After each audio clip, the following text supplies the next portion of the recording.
Being a caregiver is a labor of love that comes with a lot of responsibilities. While it's hard to put a price on caring, it also comes with some real out-of-pocket costs.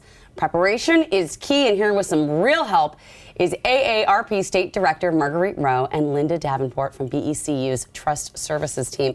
Thank you both for being here.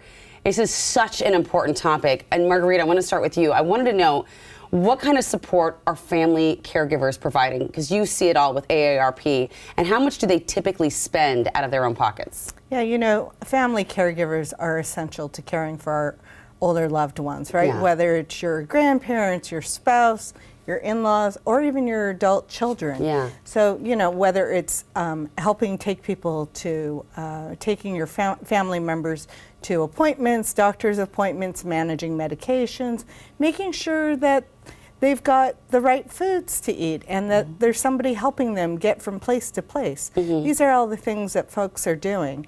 And family caregivers spend about $7,200 out of pocket each year helping their loved ones. $7,200. That's a lot of money in this day and age when we're all struggling to get by. Linda, it is clear that the financial burden on caregivers, it does start to add up, you know, as Marguerite just said. So what can people do to plan and prepare for their own future financial needs and for the people who are caring for them? I mean, we can plan ahead for this, right? And provide for those family caregivers. Absolutely. So first and foremost, it's important to understand if you are a caregiver currently, or if you expect and anticipate to be a caregiver, is having transparency into the person that you're caring for, their own financial situation. Right, okay. Because if there's a shortfall there, then you at least have some transparency into that. Then I would say the next thing is employing family members, right? Understanding what that looks like and employing them to help with that potential financial burden, right?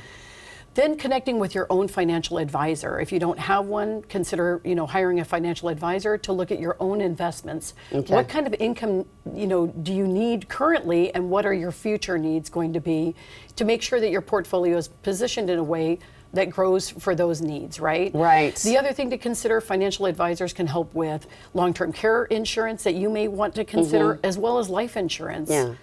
Yes. It can get a little intimidating. I mean, it sounds a little overwhelming, and sometimes it's like, where do I even start? Yes. So where do people start, and who can they turn to for help along the way? Absolutely. That's a great question, and it can be very confusing. Yeah. So first, I would say, from an estate planning standpoint, talk to an attorney about your estate plan and make sure that you have your affairs in order. If you don't have a plan in place, it can be very costly if you don't have a plan. The other thing, again, is back to your investment advisor. You know, retaining a professional to get that investment advice, to make sure that your portfolio is invested accordingly, is very important. Yeah. Looking at what Medicare has available, what Social Security has available, you know, and also, you know, thinking about, you know, if your parent that you're caring for runs out of money, there are options for Medicaid as well. Okay. The last thing that I would say is, you know, talking to a professional that is a senior home advisor that can help kind of look at and consider maybe lower costs for the parent that you're taking care of for their care, right? Maybe there's a retirement community that's less expensive. Okay. That would be more palatable. Yeah. When is a good time to start? You know, I think about my family members, and one family member in particular wasn't able to save up a lot throughout their career, and so they're you know, very fixed income. When should people really start kind of planning for this stuff? Well, the sooner the better, right? Okay. I mean, everybody really needs to start planning as soon as possible. You can really even do that simultaneously. If you're a caregiver, everything that you're doing for the person that you're caring for, and you know, working with even their advisor or their estate planning attorney, you should be doing that for yourself as well. Okay. You don't know when something may strike, right? Yeah. I mean, you might be in your 50s or 60s, but a medical event could strike. That's you know, a good point. To yourself. Yeah. You know, it's not just your aging parent. It's it not could be just yourself right, as well. Right. Yes. Wow, I love this that y'all teamed up, because this is such great information. Marguerite, there's also a new program to help better prepare financially for future caregiving needs. Tell us why WCares was created. WCares was created because suddenly we're at this point where we have this growing population of baby boomers who are living longer, followed by Gen Xers, and so the older population is growing, and we don't frankly have the services and the supports that we need for folks. Yeah. And so WCares was created in part because, in fact, Medicare doesn't pay for long-term care expenses, and we know that folks need help.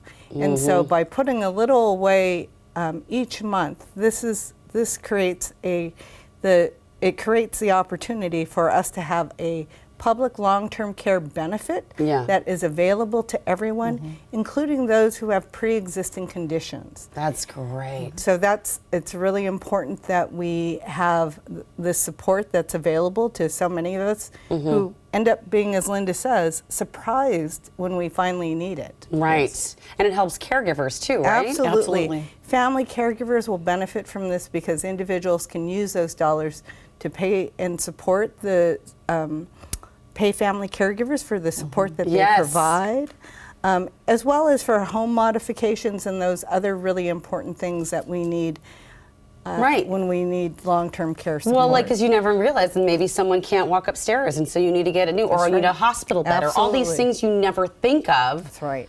Which is, I'm so grateful that you all are talking about it. And, and I have to just say, I love having Marguerite here, but if you haven't already listened to her podcast series, you have some incredible podcasts that you've done. What are some of your favorites? I think some of my favorites are around like mental health and well-being. That was really important.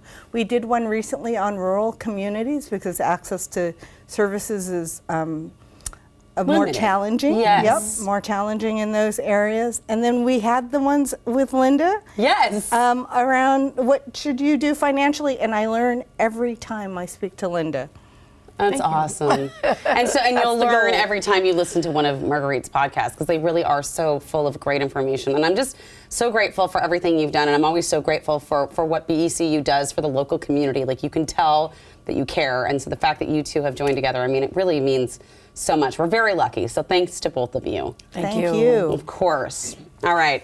Like I mentioned, AARP has some good resources to help, including a free financial workbook for family caregivers. You can find that publication and so much more information at the website on your screen that you see right there, including local services that can help. So, my friends, I can't tell you enough. Please go check it out. This portion of New Day Northwest is sponsored by AARP and BECU.